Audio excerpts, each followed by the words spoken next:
Alright, hey guys, thanks for tuning in. Today we'll be looking at backstroke. In particular, we'll be trying to break down the stroke itself with the biomechanics of it.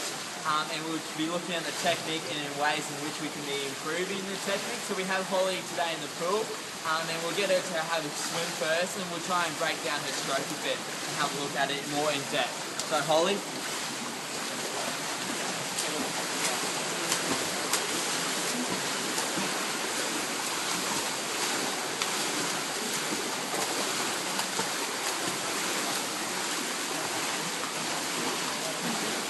So, as you can see with Holly with her arm action is struggling to meet the midline. So what I mean by that is when she comes up with her arm, she's entering the water to the side of her head.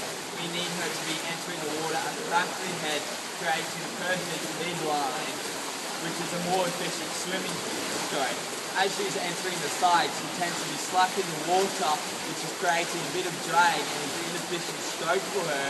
And also, as she enters the water, she comes down to the side with a straight arm. I need her to enter the water with the midline, and pull down with the stroke and create a lifting motion as she comes out of the water. Because as you see her swimming, she tends to sink a bit because she's struggling to create that lift because her arm is straight. So she needs to hit the midline, pull down, and create a lift as she comes out of the water.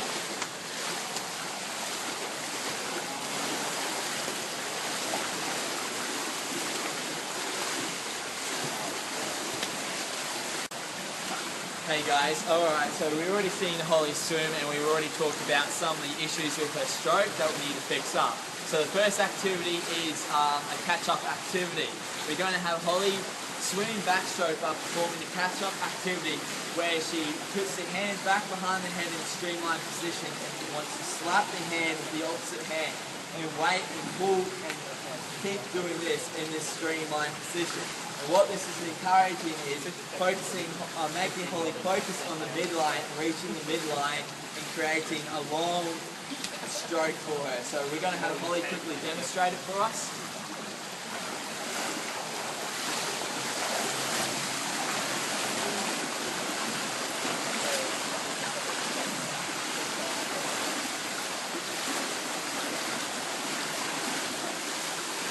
So for our second activity, second drill, we're going to just modify the catch-up a teeny bit to make it a 90-degree modification.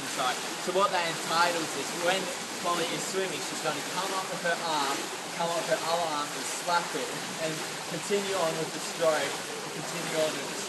So what this is encouraging is we're trying to encourage Holly to do a long and effective stroke through the water. Reaching the midline will also create enough lift so she can lift herself out of the water and keep that 90-degree action going with her stroke.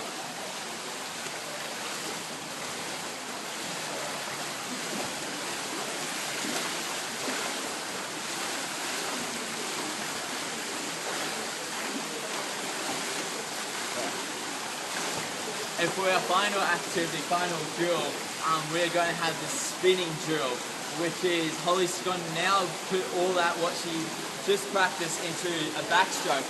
We're going to get Holly to really rip through the water and focus on meeting the midline and the streamline, but spinning the arms really quickly. And what we're trying to get out of this is trying to get Holly to get a lot of lift out of the water to stop her sinking in the water and practice reaching out back and ripping into that midline. So Holly.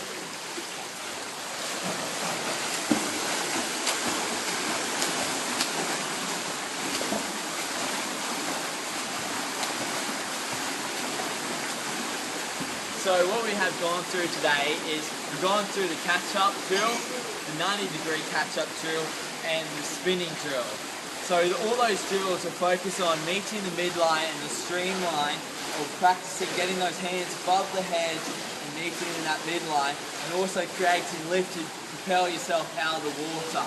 So hopefully we've learned something today from this, and hopefully you can take it back to your students and show them, and hopefully break down their stroke and get them to perform a better stroke. Thank you. By the way guys, all references are from tutorial notes. notes of 2012 from Lee Walton.